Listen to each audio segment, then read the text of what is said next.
ప్రభువునందు స్తోత్రములు. మీ అందరికీ నా హృదయపూర్వక వందనాలు తెలియజేస్తున్నాను. రిపబ్లిక్ డే అంటే మన దేశం స్వతంత్ర దేశంగా అవతరించిన దినము. ఈ స్వతంత్ర దేశంగా అవతరించిన దినమును పురస్కరించుకొని జనులు అనేక విధములుగా సంతోషిస్తారు, ఆనందిస్తారు. మన మటుకు మనం ఆలోచించుకున్నట్లయితే స్వతంత్ర దినోత్సవం అనేసరికి మనం చదువుకున్న దినములకు వెళ్ళి ఆ రోజు జెండా పట్టుకుని తిరగడము, ఆ రోజు మన స్కూళ్ళలో మనకి స్వీట్స్, చాక్లెట్స్ పంచి ఇవ్వడము, ఆ రోజు గొప్ప స్వతంత్రం అనుభవిస్తున్న అనుభూతిని మనము వ్యక్తపరచడం, ఇదంతా ఒక మధుర అనుభూతులు. ఈ అనుభూతులు మనకి జ్ఞాపకములకు వస్తాయి. అయితే గణతంత్ర దినోత్సవం యొక్క ప్రాముఖ్యత అన్నది ఎంతమందికి తెలుసు అని మనం ఆలోచించినట్లయితే చాలా మందికి గణతంత్ర దినోత్సవం వెనుకనున్న రహస్యము తెలియదు, దానికి ఉన్న ప్రాముఖ్యత తెలియదు. ఈ గణతంత్ర దినోత్సవం గురించి కొంచెం తెలుసుకుందాం. గణతంత్ర దినోత్సవం అంటే ఒక స్వతంత్ర సామ్రాజ్యంగా ఏర్పడటము. దేశంలో రెండు రకములు, ఒకటి సామ్రాజ్యవాదము, రెండవది ప్రజాస్వామ్యవాదము. సామ్రాజ్యవాదమునకు రాజు ఉంటాడు, ప్రజాస్వామ్యవాదం ఏంటంటే అధిపతి ఉంటాడు, లేకపోతే నాయకుడు ఉంటాడు. ఈ నాయకుడు ఎవరంటే ప్రజల చేత ఎన్నుకోబడిన వ్యక్తి. ఈ ప్రజల చేత ఎన్నుకోబడిన వ్యక్తి ఆ దేశంలో అధ్యక్షుడిగా ఉంటాడు. సో మన భారతదేశం విషయంలోకి వచ్చేసరికి మనకి 1950 జనవరి 26 మంది స్వతంత్ర రాజ్యంగా ఆవిర్భవించింది. చూడండి, ప్రజాస్వామ్య రాజ్యంగా ఏర్పడడానికి ముందుగా కావాల్సింది ఏమని చెప్పాను, అధ్యక్షుడు అన్నవాడు స్వతంత్రముగా ప్రజలచే ఎన్నుకోబడి ఉండాలి. అప్పుడే అది స్వతంత్ర దేశములకు గుర్తుగా మనము చెప్పుకోగలము. అయితే స్వతంత్ర దేశంలో ఇటువంటి విధంగా వ్యక్తిని ఎన్నుకోవాలి అంటే దానికి కొన్ని నిబంధనలు ఉండాలి. ఈ నిబంధనలు అనేవి దేశం యొక్క రాజ్యాంగంలో నుంచి వస్తాయి. అంటే దేశం యొక్క రాజ్యాంగంలో ఇవి పొందుపరచబడి ఉంటాయి. రాజ్యాంగము అంటే ఏంటంటే నియమ నిబంధనలు. జనులు ఎన్నుకోబడే వ్యక్తి ఏ విధంగా ఎన్నుకోబడాలి, ఎన్నుకోబడిన వ్యక్తి ఏ విధంగా ప్రవర్తించాలి, లేకపోతే ఏ విధంగా పాలించాలి అన్నది ఆ రాజ్యాంగంలో పొందుపరచబడి ఉంటుంది. ప్రజాస్వామ్యంలో ఉన్న ప్రత్యేకత ఏంటంటే ప్రజల యొక్క నాయకులను ప్రజలే ఎన్నుకుంటారు. అదే సమయంలో ప్రజల చేత ఎన్నుకోబడిన నాయకులు ప్రజల పక్షముగా శాసన మండలిలో, పార్లమెంట్లో వీరి పక్షంగా వారు నిర్ణయములను తీసుకోవడం అది జరుగుతుంది. ఇక్కడ మనము చూసినట్లయితే ముఖ్యంగా ప్రప్రథమముగా నాయకుడైన అధిపతి అయిన వాడు, దేశం యొక్క అధ్యక్షుడు స్వతంత్రంగా ఎన్నుకోబడాలి. రెండవదిగా ఒక స్వతంత్ర దేశంగా ఉండాలి అంటే దీనికి నిబంధనావళి కావాలి, అదే రాజ్యాంగము. సో మన దేశం యొక్క రాజ్యాంగం ఏం చెప్తుందంటే ప్రజలచే ఎన్నుకోబడిన వ్యక్తి ఏ విధంగా ఎన్నుకోబడాలి ఒకటి, రెండవది ఆ ఎన్నుకోబడిన వ్యక్తి ఏ విధంగా ప్రజలను పాలించాలి. ఈ రెండు విషయంలో అది చెప్తుంది. ఎందుకంటే ఎవరు అయితే అధ్యక్షుడిగా వస్తాడో తన ఇష్టానుసారంగా రాజ్యంలో పాలించడానికి వీలు లేకుండా అది కొన్ని నిబంధనలను పెట్టింది. అదేవిధంగా ప్రజలు ఏ విధంగా ఆ అధ్యక్షుని ఎన్నుకోవాలి, దానికి కావాల్సిన ప్రామాణికాలు ఏంటి, ఇవన్నీ బయలుపరుస్తూ ఆ రాజ్యాంగము ప్రజలకు సూచిస్తుంది. ఈ విధంగా రాజ్యాంగము దేశమును కట్టడి చేస్తుంది, దేశమును ఒక పద్ధతిలో నడిపిస్తుంది. ఇదే రాజ్యాంగం. కాబట్టి ఒక స్వతంత్ర దేశం ఏర్పడాలంటే కావాల్సినవి రెండు విషయములు. ఒకటి, స్వతంత్రంగా ఎన్నుకోబడిన అధ్యక్షుడు ఉండాలి. రెండు, స్వతంత్ర రాజ్యంగా అవతరించిన ఈ దేశము నియమముల ప్రకారం, నిబంధనల ప్రకారం వెళ్ళాలి అంటే నిబంధనావళి కావాలి. ఆ నిబంధనావళి మన రాజ్యాంగం. ఈ రాజ్యాంగము 1950 జనవరి 26 అమలులోకి వచ్చింది. దీని గురించి కొంచెం చరిత్రలోనికి వెళ్ళగలిగినట్లయితే 1929 డిసెంబర్ 31 జవహర్ లాల్ నెహ్రూ గారు లాహోర్ ప్రాంతంలో భారతదేశ పతాకమును ఆవిష్కరించారు. స్వతంత్ర భారతదేశంలో ఆయన ఆ రోజు ప్రకటించారు. ప్రకటించిన తదుపరి రాజ్యాంగం గురించి కొంచెం లోతుగా వెళ్ళినట్లయితే డిసెంబర్ 9, 1946 చట్టబద్ధంగా ఎన్నుకోబడిన నాయకులు రాజ్యాంగమును తయారు చేయుటకు పూనుకున్నారు. నాటి నుంచి రాజ్యాంగము 2 సంవత్సరముల 11 నెలల 7 రోజులు పట్టింది. దీనిని బట్టి 1949 నవంబర్ 26 ఇది పూర్తి కాబడింది. అయితే మన దేశం స్వతంత్ర దేశంగా ప్రజాస్వామ్యంగా ఎప్పుడు ప్రకటింపబడింది అంటే 1950 జనవరి 26వ తారీఖున స్వతంత్ర దేశముగా ప్రకటింపబడింది. 1950 జనవరి 26 వరకు భారతదేశం బానిసత్వములో మగ్గిపోయింది. అంటే అణచివేతకు గురి అయి విడుదల కొరకు ఎదురు చూస్తున్న సమయంలో జనవరి 26, 1950 దినమున ఎప్పుడైతే రాజ్యాంగం అమలులోకి వచ్చిందో బానిసత్వం నుంచి ప్రజలకు విడుదల కలిగింది. ఈ విధముగా ప్రజలచే ఎన్నుకోబడిన వ్యక్తిని రాజ్యాంగము ఏర్పడి ఆ దినమున దేశములకు బానిసత్వం నుంచి విడుదల కలిగి స్వతంత్ర దేశంగా ఏర్పడి ఆ స్వతంత్రంలో జనులు అనుభవించినట్లు అవకాశం కలిగించింది. ఇది గణతంత్ర దినోత్సవం యొక్క ప్రత్యేకత. అంటే చట్టము అమలులోకి వచ్చింది. 1950 జనవరి 24వ తారీఖున అధ్యక్షునిగా డాక్టర్ రాజేంద్ర ప్రసాద్ గారిని ఎన్నుకొని 26వ తారీఖున చట్టమును అమలులోనికి తీసుకొని వచ్చారు. కాబట్టి జనవరి 26, 1950 మన దేశం యొక్క గణతంత్ర దినము. నాటి నుంచి స్వతంత్ర దేశము. భారతదేశం యొక్క అధ్యక్షుడు స్వతంత్రంగా ప్రజలచే ఎన్నుకోబడిన వ్యక్తి. ఈ ప్రజలచే ఎన్నుకోబడిన వ్యక్తి ప్రజల క్షేమం కొరకు రాయబడిన ఆ రాజ్యాంగమును అనుసరించి దేశంలో పాలించుట నాటి నుంచి ప్రారంభమైంది. సో దీనిలో రెండు ప్రాముఖ్యమైన విషయాలు. ఒకటి, దేశ అధ్యక్షుడు ఎవరైతే ఉంటారో అతను ప్రజల చేత ఎన్నుకోబడే ఉండాలి. అంటే ప్రజలకు ఎన్నుకునే స్వతంత్రము ఉండాలి. రెండవది, ఎన్నుకోబడడానికి లేకపోతే ఎన్నుకోబడే వ్యక్తికి కొన్ని నియమములు నిబంధనలు ఉండాలి. ఈ నియమములు నిబంధనలు కలిగినదే రాజ్యాంగము. అంటే రాజ్యాంగము ఉండాలి. దేశం యొక్క పాలనా విధానం ఎలాగ ఉండాలి, ప్రజలు దేశంలో ఏ విధంగా కట్టుబడి ఉండాలి అని ఈ రాజ్యాంగము బయలుపరిచి దేశంను ఒక పద్ధతిలో నడుచున్నట్లు అది క్రమపరుస్తుండాలి. కాబట్టి ఇది రిపబ్లిక్ డే యొక్క ప్రాధాన్యత. దీనిని మనలో ఎంతమంది ఎరిగి ఉన్నాము అని ఆలోచించినట్లయితే ప్రశ్నార్థకమే. బహుమందికి ఇది తెలియదు. సరే, ఇది భారతదేశం యొక్క గణతంత్ర దినోత్సవం యొక్క ప్రాముఖ్యత. అయితే ప్రియ సహోదరుడా, ప్రియ సహోదరి, ఒకసారి మనం వాక్యంలోకి వచ్చినట్లయితే భారతదేశ జనులు ఏ విధంగా అయితే బ్రిటిష్ వారి యొక్క బానిసత్వంలో అణిచివేయబడి యాతన పడుచు దుఃఖపడుచు స్వతంత్రం కొరకు ఎలాగైతే ఎదురు చూస్తున్నారో అదే విధంగా ఒకానొక దినములలో దేవుడి ప్రజలైన ఇశ్రాయేలీయులు ఐగుప్తు బానిసత్వంలో పట్టబడి వారి యొక్క అణచివేతను బట్టి ఐగుప్తుల యొక్క బానిసత్వం నుంచి వారు దేవునికి మొరపెట్టడం మనము చూడగలం.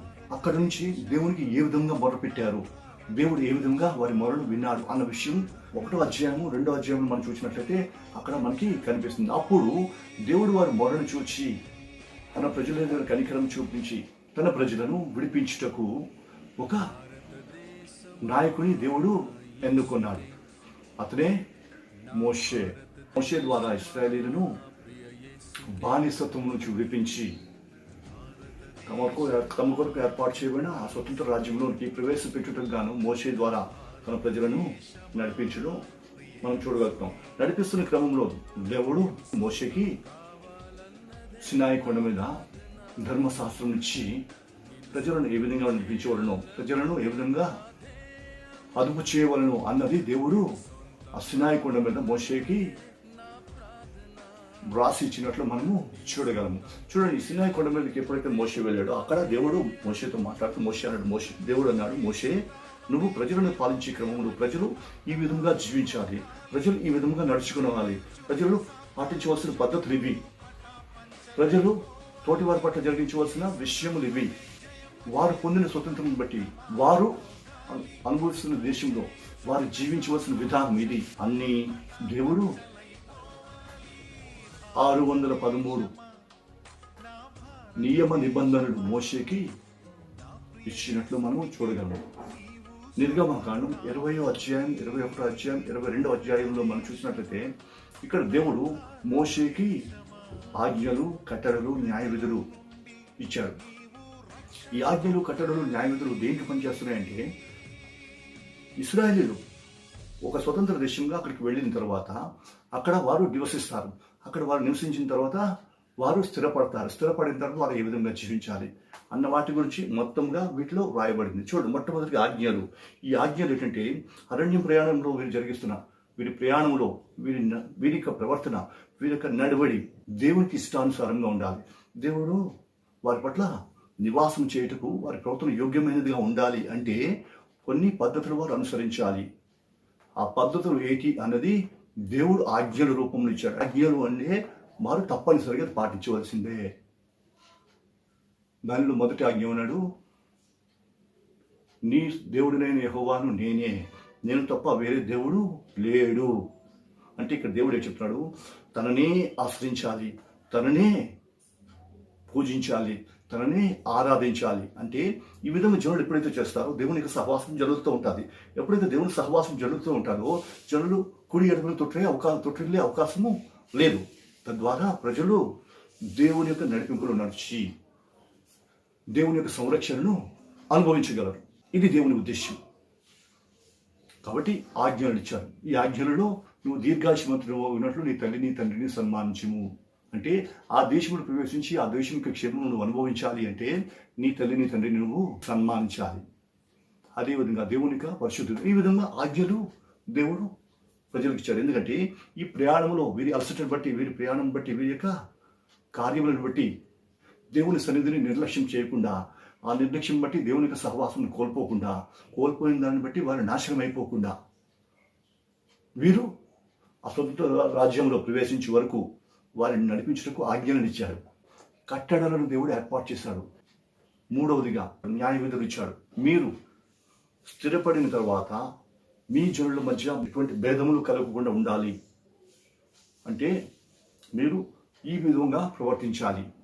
21 అధ్యాయం నుంచి 27వ అధ్యాయం వరకు వరుసగా చూసుకున్నట్లయితే మొత్తం 613 ఆజ్ఞలు, కట్టడలు, న్యాయ విధులు కలిపి దేవుడు అక్కడ బయలుపరిచాడు. వీటిలో కొన్ని ప్రజలు నడుచుకునే దానికి ఆజ్ఞలు గాను, ప్రజలు స్థిరపడిన తర్వాత అక్కడ ఏ విధంగా జీవించాలి అన్నది కట్టడలు గాను, అదేవిధంగా స్థిరపడిన రాజ్యము మరలా చెదిరిపోకుండా తొలగిపోకుండా ఉండటకు న్యాయ విధులను దేవుడు ఏర్పరిచాడు. ఈ న్యాయ విధులు ఏం చెప్తున్నాడంటే, మీరు న్యాయం అనుసరించి నడవాలి, తప్పు చేసిన వాడిని ఏ విధంగా సరిచేయాలి, లేకపోతే నీ దేశం క్షేమంగా ఉండడానికి ఏ విధంగా ప్రవర్తించాలంటూ ఇక్కడ ఎంత సున్నితమైన విషయాలు బయలుపరచాడంటే, ఒక పనివాడితో కూడా నువ్వు ఎలా ప్రవర్తించాలనేది దేవుడు అక్కడ బయలుపరిచాడు. ఒక పనివాడి పట్ల నువ్వు ఎంత కఠినంగా ప్రవర్తించవచ్చు అని స్పష్టంగా దేవుడు అక్కడ చేశాడు. అదేవిధంగా ఇచ్చే విషయంలో, పుచ్చుకునే విషయంలో, ప్రతి విషయంలో ఏ విధంగా జీవించాలి అన్నది ఇక్కడ పొందుపరిచాడు. సో ఇక్కడ ధర్మశాస్త్రం ఏం చెప్తుందంటే, స్వతంత్ర దేశంగా ఏర్పరచబడిన ఈ దేశం ఏ విధంగా జీవించాలన్న దాన్ని అందులో పొందుపరచబడి ఉన్నది. చూడండి, భారతదేశం స్వతంత్రం కావాలంటే 2 విషయాలు కావాలి. ఒకటి, స్వతంత్రంగా ఎన్నుకోబడిన వ్యక్తి అధ్యక్షుడిగా ఉండాలి. అంటే సర్వోన్నతమైన వ్యక్తి, సర్వోన్నతమైన స్థానంలో ఉండవలసిన వ్యక్తి ప్రజల చేత ఎన్నుకోబడాలి. రెండోది, రాజ్యం యొక్క పాలన ఏ విధంగా జరగాలి, ప్రజల నడవడి ఏ విధంగా ఉండాలి అన్నది చూపించేదిగా రాజ్యాంగం ఉండాలి అన్నారు. అయితే ఇక్కడ దేవుని ప్రజల దగ్గరకు వచ్చేసరికి దేవుని కొరకు ఏర్పాటు చేయబడి, అంటే దేవుని ప్రజలను విడిపించడానికి ఏర్పాటు చేయబడిన నాయకుడు అన్నవాడు దేవుడే స్వయంగా ఎన్నుకున్నాడు. ప్రజలను ఎన్నుకోవడానికి అవకాశం ఇవ్వకుండా దేవుడే ఎన్నుకున్నాడు. ఎందుకంటే ఈ రాజ్యము దేవుడు ఏర్పాటు చేసుకున్నాడు. ఈ ఇశ్రాయేల్ సంతానమును దేవుడు ఏర్పాటు చేసుకొని వాళ్ళని స్వతంత్ర రాజ్యంగా చేర్చాలనే ఉద్దేశంతో బంధకంలో ఉన్న ఆ ప్రజలను దృష్టించి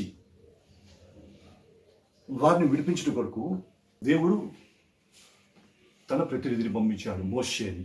ఎందుకంటే ఇక్కడ మనం తెలుసుకోవాల్సిన విషయం ఏంటంటే, వారికి తిరుగుటకే స్వతంత్రం లేదు, ఇంకెన్నుకునే అంత అవకాశం ఎక్కడుంది?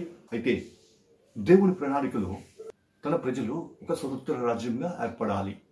అటువంటి స్వతంత్ర రాజ్యంగా ఏర్పడడానికి ఒక నాయకుడు కావాలి. మోషేని దేవుడే స్వయంగా నాయకుడిగా ఎన్నుకుని, ఆ నాయకుడికి ధర్మశాస్త్రం ద్వారా తన ప్రజలను స్వతంత్ర రాజ్యంలోకి దేవుడు నడిపించినట్లు మనం చూడగలం. చూడండి, ఇక్కడ కూడా స్వతంత్రంగా ఎన్నుకోబడిన వ్యక్తి కనిపిస్తున్నాడు. ఈ స్వతంత్రంగా ఎన్నుకోబడిన వ్యక్తి దేవుని చేత ఏర్పరచబడిన వాడు.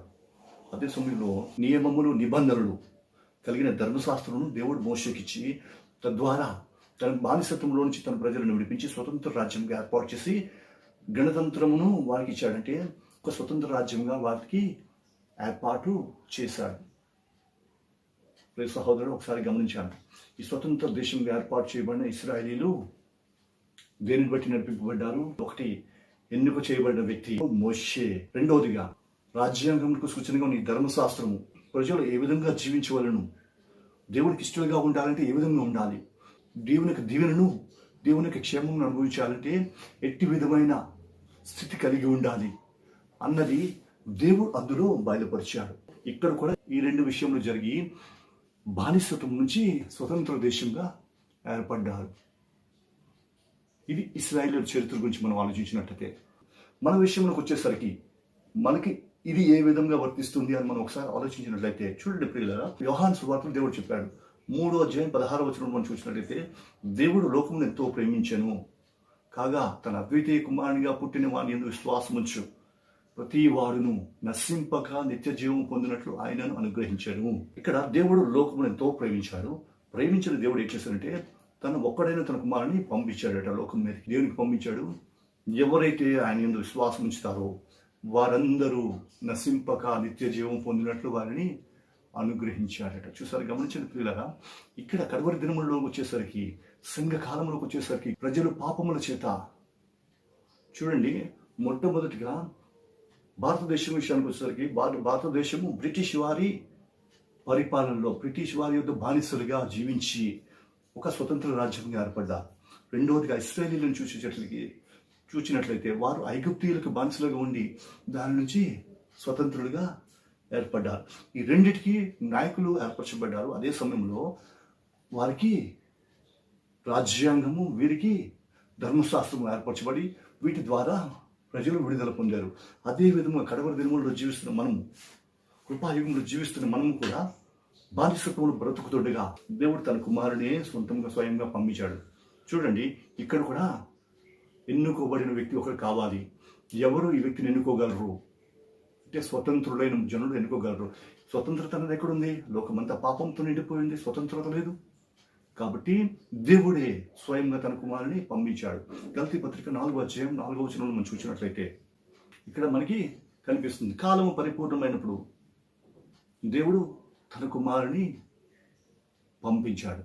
దేనికి పంపించాడంటే ధర్మశాస్త్రములకు లోనైన జనులు విడుదల పొందుటకు, పాపము చేత పట్టబడిన జనులు పాపం నుంచి విడుదల పొందుటకు తన కుమారుని పంపించాడు. కాబట్టి చూడండి, ఇక్కడ కూడా దేవుడు ఒకరిని ఏర్పాటు చేసుకున్నాడు. ఎందుకంటే లోకంలో స్వతంత్రులు ఎవరూ లేరు, పాపను జయించిన వారు ఎవరూ లేరు. కాబట్టి దేవుడు ఏం చేశాడంటే తనే స్వయంగా తన కుమారుని భూమి మీదకి పంపించాడట. ఈ భూమి మీదకి వచ్చిన వ్యక్తి నాయకుడిగా ఉండి తన ప్రజలను నడిపించుటకు తీర్మానించుకున్నాడు. చూడండి, ఇక్కడ ఒక విషయం మనం ఆలోచించాలి.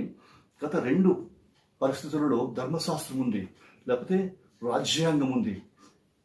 కొత్త నిబంధనలకు వచ్చేసరికి ఏం జరిగింది? ఈ రాజ్యాంగము లేక ధర్మశాస్త్రం అక్కడ పుస్తక రూపంగా ఉంది.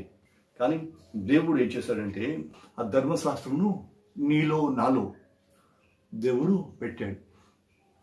ఎలాగూ అన్నది ఒకసారి మనం తెలుసుకుందాం. గలతీ పత్రిక 4వ అధ్యాయం 6-7 వచనంలో ఇది వ్రాయబడి ఉంది. గలతీ పత్రిక 4వ అధ్యాయం 6-7 వచనములలో, మరియు మీరు కుమారుడైన ఉన్నందున నాయన తండ్రి అని మొర్రపెట్టు, తన కుమారుని ఆత్మను దేవుడు మన హృదయమందుంచెను. చూసారా, నాయన తండ్రి అని మొర్రపెట్టు, తన ఆత్మను దేవుడు మన హృదయమందుంచాడట.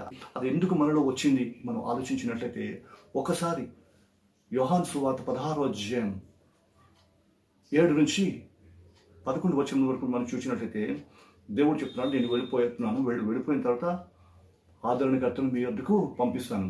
అతడు వచ్చి పాపమును గూర్చి, నీతిని గూర్చి, తీర్పును గూర్చి మీకు తెలియజేస్తాడు అని అక్కడ చెప్తున్నాడు.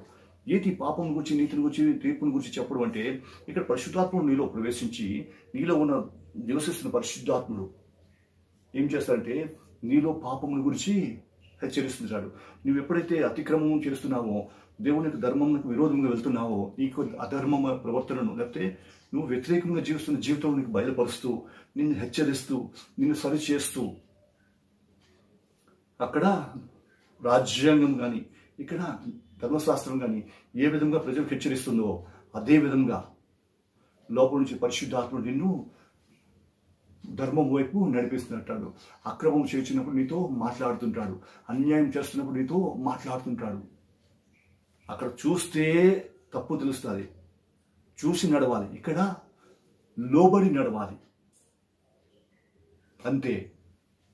అక్కడ ధర్మశాస్త్రం సాదృశ్యంగా ఇక్కడ దేవుని ఆత్మను నీలో పెట్టాడు. ఇది ఆత్మ ఏం చేస్తుందంటే ప్రతినిత్యము నీతో వాదిస్తుంటాడు, ప్రతినిత్యము నిన్ను సరిచేస్తుంటాడు, ప్రతినిత్యము నిన్ను నడిపిస్తుంటుంది. నీ పక్షంగా దేవుని యొక్క మొర పెడుతుంటాడు. పాపమును గురించి, నీతిని గురించి, తీర్పును గురించి అది తెలియజేస్తుంది. నువ్వు నీతిగా బ్రతుకుతున్నావా, నీకు సంతోషం ఆనందం కలిగిస్తుంది. పాపం చేస్తున్నావా, నీ పాపమును బట్టి నీకు దుఃఖము పుట్టిస్తుంటుంది. తర్వాత నువ్వు చేసిన తప్పుదమును బట్టి నీకు తీర్పు తీర్చేదిగా నీలో ఉన్న ఆత్మ ధర్మశాస్త్రంగా పని చేస్తుంటుంది.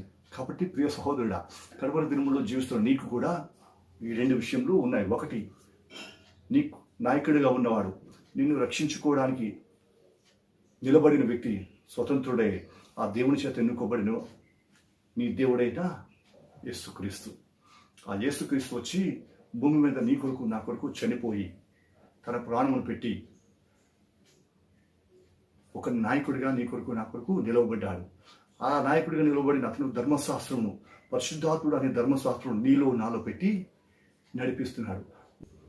సో దేవుని ఆత్మ నీలో ఉంది. నిన్ను సరిచేస్తున్నప్పుడు, నిన్ను నువ్వు సరి చేసుకున్నట్లయితే ఆత్మ సంతోషిస్తుంది. ఆత్మను బట్టి నీ జీవితము సంతోషంగా ఉంటుంది.